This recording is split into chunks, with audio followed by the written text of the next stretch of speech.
Thor is Danish, and he is a travel adventurer from this planet. And he is a goodwill ambassador for the Red Cross. So let's please give Thor a hand of applause. My name is Thor. I have a project called Once Upon a Saga. I left home 4 years and 4 months ago to go out and visit every single country there is in the world in one single unbroken journey, completely without flying.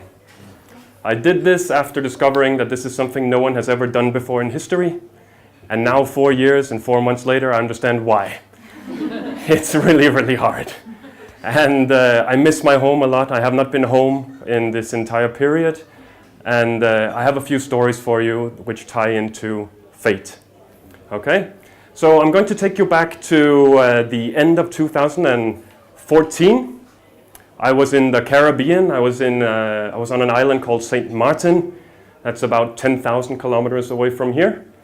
And I was looking for a boat so I could continue traveling. And I spent a lot of energy trying to get into who can I meet, who can I talk to, can I find a ship that's going to take me to the next destination, maybe a fisherman, maybe a banana boat, maybe a cruise ship, maybe the military, who knows. Maybe I can build the boat myself and go to the next place. But I need to go to the next place. And it was just impossible, and nobody wanted to help me, and I didn't know what to do. And it was New Year's Eve, and I didn't plan about New Year's Eve at all. I was just on my own, but I heard there was going to be some nice fireworks down on the beach. So I decided I was going to walk from my hostel about half an hour down to the beach, and I had something to eat. And then I went down on the sand, and it was about midnight, and I sat down in the sand, and there were thousands of people dancing and partying and drinking, and I was thinking about my boat. And then the fireworks started, and it was spectacular. About 13 minutes uninterrupted, fireworks all over the sky. And then I decided, okay, I'm tired. I spent a lot of energy trying to find my boat. I will go back to my hostel. And I walked back. And then when I got close to the hostel, which is in a very dark area and in a place where many people said, don't stay there, they will kill you and rob you and things like this. But usually people don't kill you and rob you no matter where you go. Someone stepped out of the shadows and he said, you didn't see me, did you? I said, no, I didn't. I said, no, yeah, sometimes you have to stand and hide in the shadows and observe. And I said, okay, well, okay. And he said, my name is Gold Teeth. I said, okay. And he had gold teeth and a lot of tattoos, and he was really gangster and things like this. He said, we have to be quiet because my wife and my 4 children are sleeping. I said, okay. And then he talked to me for a little bit, and he told me I had a hard life, but everything about me is real. I'm real, man, I'm real. I said, yeah, you're real, I can see you. And he said, yeah, I was in prison for many years, and he was maybe 33 years old or so. But he did spend 8 or 9 years of his life in prison.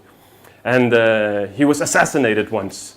And he showed me that he had been shot through his hand, and I go like, wow. And he said, yeah, and then 7 times in the back, and he showed me his back, and I went, okay. And I said, well, I'm going to bed now. I said, I don't sleep, I'm always awake. I said, well, I do sleep. And so I walked over to my door, and my keys were gone. And I was thinking, wow. I was so tired, I could fall over, and I was just thinking, what am I going to do? And Gold Teeth is dancing, what's going on, man, what's happening? I said, well, I don't have my keys. I said, where's the last place you saw it? I said, well, I'm pretty sure I must have dropped them when I was sitting in the sand on the beach. And go, yeah, man, I'm going to take my ride, we're going to go down to the beach, we're going to find your keys. And I said, all right then. And so I get into the car together with Gold Teeth, and we go very, very quietly out of the driveway and out on the road, and when we get away a little bit, he cranks up the volume, and it's like, nigga this and nigga that and nigga. And I'm like, wow, okay. I said, yeah, man, everything about me is real. I said, yeah, it is.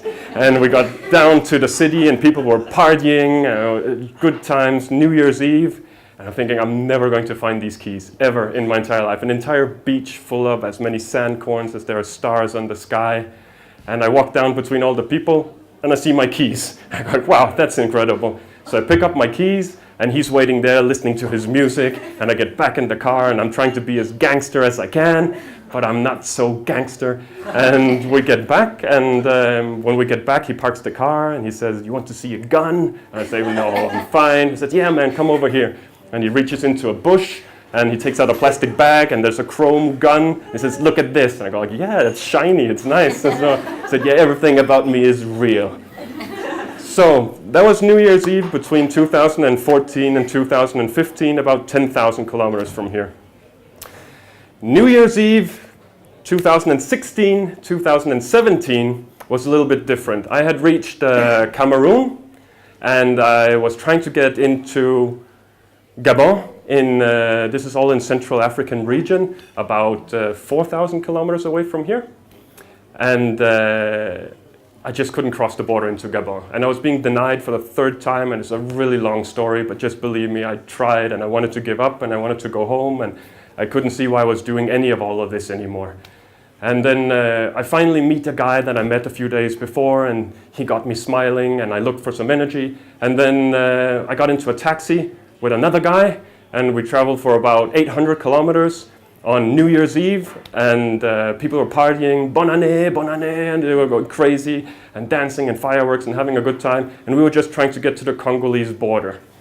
And then in the middle of the night, we run into some armed guards that are drunk out of their mind, and I've seen this in movies, and I've heard these stories before. I knew from that moment that was the end of my project. No more Once Upon a Saga. I'm going to die in the jungle. The last thing that anyone's ever going to hear is what happened to him. He got into a taxi, and then we don't know. And every minute I was thinking, I'm going to die, I'm going to die, I'm going to die. And they were cruel, and they were vicious, and with their guns in the dark, in the jungle, and no one around. And I just thought it would be so easy for them to kill me and put me, and no one would ever discover me. And then after 45 minutes, for no reason whatsoever, they let us go, me and the taxi driver. And we got back to the car, and we went as fast as we could. And then I got to the border between Cameroon and Congo. And it was the 1st of January, very early in the morning, and they were still drinking and dancing and partying and bon année, bon année, bon année. And I had not been eating for about 2 days, and I hadn't been sleeping for about 2 days, and I was covered in dust, and I was so tired. And there was this really nice immigration officer who said, yeah, give it a try, but we'll see what happens. And he stamps me out of Cameroon, and I find a truck that's delivering beer in the middle of the jungle, and it takes me 50 kilometers to the immigration on the Congolese side. And then I have a horrible experience there where they hated me because I had the wrong skin color, and especially because the immigration officer there had a sister who wanted to go to Europe, but she couldn't get her visa, and now it's payback time.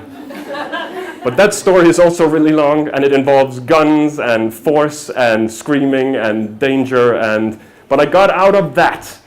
And then I had to get back in the truck without my passport, and then go back to Cameroon, 50 kilometers, again in the jungle on a bumpy road. And then at that point, I was so tired I could drop. And the immigration officer sees me and said, yeah, we know that guy. We felt like maybe you wouldn't get across. And so I said, okay, but come over here and have a beer. And I was thinking, maybe I don't want a beer. I don't know what to do. My visa had expired in Cameroon. I couldn't get into Congo. I was just stuck in the middle of a jungle, and I didn't know where to do, or I should call the Danish embassy, or what should I do, and so on. He said, yeah, have a beer and relax. We do some dancing, and we'll have a good time. So we sat down for a second. They gave me a beer. People were dancing. I was just sitting, dust, my hat, my beard, and drinking a beer and thinking, my life is over. Why am I doing all of this? I'm so tired.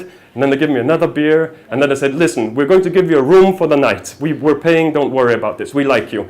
And then they put my bags in that room. And then after 2 beers and no sleep for a couple of days and no food for a couple of days, I was like, okay, I need my room. And I go to my room, and there are no windows, and it's just dark, and it's concrete walls. So I turn on a small candle. I light a candle. I put it on the floor. And then I think I'm covered in dust, and I'm so dirty, and I need a shower. And there was a bathroom and a bucket, and I could bathe myself. So I think, okay, I need clean boxer shorts. And I took those boxer shorts, and I was holding them like this. And then 8 hours later, I woke up on my back with my boxer shorts like this. And then I thought, okay. And I got up, and they were still bon année, bon année. This is now the 2nd of January. And they said, listen, we like you. We're going to make the paperwork so you can travel back up to the capital, Yaoundé. No one will stop you. If they stop you, you show the paperwork. Everything will be fine. And I get into a Toyota Corolla, which is filled up with people. We were 9 people in this Toyota Corolla. There were 4 people sitting on the front. So the driver's seat had 2 people, and there were 4 legs between the pedals. And then 5 of us on the back, and then all the luggage. and then a dirt road and going 90 kilometers per hour. And one by one, people, they start falling asleep because bonne année, bonne année, bonne année. And I'm looking at the driver, I'm sitting behind the driver, and I'm looking at the driver and you can see him going like. And then after a couple of hours, it happens. He falls asleep, the car starts doing this, there's a cliff. This is a part of the world where no ambulances are going to come. And if a car hits the ditch and starts flipping with 9 people inside, it's game over for all 9 people probably. And the ones that survive will die in the situation. No one will be able to come and help. Are you okay? So he fell asleep, the car went like this, and in a split second, I wasn't thinking, I wasn't doing anything, it was my body, it was just pure reaction. My hand went out, took the steering wheel, I steered us back up on the road, we continued, the driver woke up, he was angry with me because I had my hand on the steering wheel. And then he looks at me and he looks at the situation and then he nods like this, like he knew. And then he didn't fall asleep again. And I looked around the car and the other 7 people were sleeping and nobody knew what happened that day. And now I'm thinking, because I do not particularly believe in fate, I believe that so many things happen every day and with enough time, everything that can happen will eventually happen. And if I hadn't been in that car, I've been in Congo, then maybe something else would have saved these people in the car. But maybe there is fate. What if I had not been sent back from that border? What if I had not been given that room and I had been sleeping for 8 hours? Then I would have been in a car where I was sleeping together with everyone else and the car could have flipped. So that's my 2 stories for you. Thank you very much for listening.